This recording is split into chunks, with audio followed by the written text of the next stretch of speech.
मैंने सुना है, एक दार्शनिक, एक तार्किक, एक महापंडित सुबह सुबह तेल खरीदने तेली की दुकान पर गया। विचारक था, दार्शनिक था, तार्किक था। जब तक तेली ने तेल तौला, उसके मन में यह सवाल उठा, उस तेली के पीछे ही कोल्हू का बैल चल रहा है। तेल पेरा जा रहा है, न तो उसे कोई चलाने वाला है, न कोई उसे हाँक रहा है। फिर यह बैल रुक क्यों नहीं जाता? फिर यह क्यों कोल्हू पर तेल पेरे जा रहा है? जिज्ञासा उठी। उसने तेली से पूछा कि भाई मेरे, ये राज मुझे समझाओ।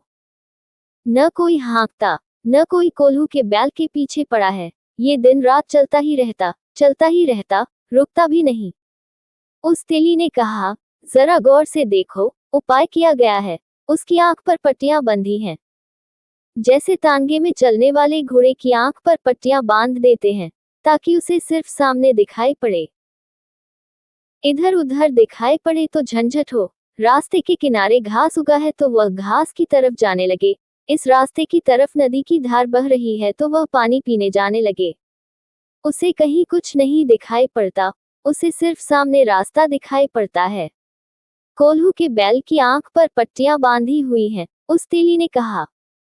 विचारक तो विचारक, उसने कहा, वो तो मैंने देखा कि उसकी वजह से उसे पता नहीं चलता कि गोल गोल घूम रहा है। ऐसे ही आदमी की आंख पर पट्टियां हैं, संस्कारों की, सभ्यताओं की, संप्रदायों की, सिद्धांतों की, शास्त्रों की। बचपन से ही हम पट्टियां बांधनी शुरू कर देते हैं। हमारी शिक्षा और कुछ भी नहीं है। आंखों पर पट्टियां बांधने का उपाय है महत्वाकांक्षा की पट्टियां, कुछ होकर मरना। जैसे कोई कभी कुछ होकर यहाँ मरा है। प्रधानमंत्री बनकर मरना। जैसे कि प्रधानमंत्री बनकर मरोगे तो मौत कुछ तुम्हारे साथ भिन्न व्यवहार करेगी, कि फिर तुम्हारी मिट्टी मिट्टी में नहीं गिरेगी और सोना हो जाएगी। कुछ धन छोड़कर मरना। जैसे धन छोड़कर मरने वाला किसी स्वर्ग में प्रवेश कर जाएगा। कुछ करके, नाम कमाकर मरना। तुम ही मर गए, तुम्हारा नाम कितनी देर टिकेगा? कितने लोग आए और कितने लोग गए? क्या नाम टिकता है, किसका नाम टिकता है? सब पुंज जाते हैं। समय की रेत पर पड़े हुए चरण चिन्ह कितनी देर तक बने रहेंगे? हवा के झोंके आएंगे और पुंज जाएंगे। और हवा के झोंके न भी आए तो दूसरे लोग भी इसी रेत पर चलेंगे।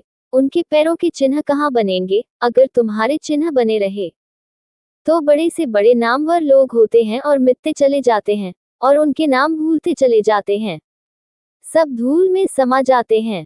इतिहास के पन्नों में कहीं कहीं पाठ टिप्पणियों में छोटी मोटी जगह नाम छूट जाएगा, मगर उसका भी क्या मूल्य है? इतिहास की किताबें भी खो जाती हैं, जल जाती हैं, जला दी जाती हैं। आदमी कितनी सदियों से जी रहा है। इतिहास तो हमारे पास केवल 2000 साल का है। और जैसे जैसे इतिहास लंबा होता जाएगा, पुराना इतिहास छोटा होता जाएगा, क्योंकि नए को याद करे कि पुराने को। इसका क्या मूल्य है? अनंत काल में इसका क्या मूल्य है? मगर आंख पर पट्टियां बांध देते हैं। प्रथम होकर बताना, छोटे बच्चे को कहते हैं। जहर डालते हैं उसमें, राजनीति भरते हैं उसके प्राणों में। उस विचारक ने कहा, पट्टियां तो मुझे दिखाई पड़ती हैं, ठीक वैसे ही जैसे हर आदमी की आंख पर पट्टियां बंधी हैं। मगर फिर भी मैं ये पूछता हूँ कि पट्टियां तो बंधी हैं, कोई हाँक तो नहीं रहा है, ये चलता क्यों है? रुक क्यों नहीं जाता? और तेरी तो पीठ है इसकी तरफ। उसने कहा, जरा गौर से देखो, मैंने इसके गले में एक घंटी बांध दी है। जब तक इसकी घंटी बजती रहती है, मैं समझता हूँ कि बैल चल रहा है। जैसे ही इसकी घंटी बजना रुकती है, उछलकर मैं जाकर इसको हाँक देता हूँ। इसको कभी पता नहीं चल पाता कि हाँकने वाला पीछे है कि नहीं। इधर घंटी रुकी और मैंने हाँका। ये कोड़ा देखते हो बगल में रखा है, यही बैठे बैठे फटकार देता हूँ तो भी यह चल पड़ता है। विचारक तो विचारक, उसने कहा, ये भी मैं समझा। घंटी भी सुनाई पड़ रही है मुझे। ये भी तूने खूब तरकीब की। लेकिन मैं ये पूछता हूँ कि यह बैल खड़ा होकर और गला हिलाकर घंटी तो बजा सकता है? तेली ने कहा, धीरे धीरे, आहिस्ता बोलो, कहीं बैल सुन ले तो मेरी मुसीबत हो जाए। तुम जल्दी अपना तेल लो और रास्ते पर लगो। बैल न सुन ले कहीं तुम्हारी बात। ये बैल इतना तार्किक नहीं है। बैल सीधा सादा बैल है। यह कोई दार्शनिक नहीं है, यह इतना गणित नहीं बिठा सकता कि खड़े होकर गला हिलाने लगे। ये तो सिर्फ चालबाज आदमी ही कर सकता है। साधारण आदमी तो कोल्हू का बैल है, चलता जाता है। उसकी आंखों पर पट्टियां बंधी हैं। उसे ठीक ठीक दिखाई नहीं पड़ता कि गोल घेरे में चल रहा है, नहीं तो रुक जाए। तुम वही करते हो सुबह रोज, वही दोपहर, वही सांझ, वही रात, जो तुम सदा करते रहे हो। तुम्हें कभी ख्याल में आया कि तुम एक वर्तुल में घूम रहे हो? वही क्रोध, वही काम, वही लोभ, वही मोह, वही अहंकार। तुम्हारे सुख और तुम्हारे दुख सब पुराने हैं।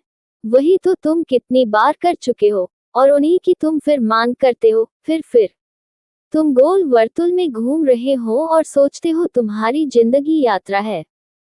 जरा एक वर्ष का अपना हिसाब तो लगाओ, जरा डायरी तो लिखनी शुरू करो कि मैं रोज रोज क्या करता हूँ। और 4-6 महीने में तुम खुद ही चकित हो जाओगे। ये जिंदगी तो कोल्हू के बैल की जिंदगी है। ये तो मैं रोज ही रोज करता हूँ। वही झगड़ा, वही फसाद, फिर वही दोस्ती, फिर वही दुश्मनी। तुम्हारे संबंध, तुम्हारा जीवन, तुम्हारे रंग ढंग सब वर्तुलाकार हैं।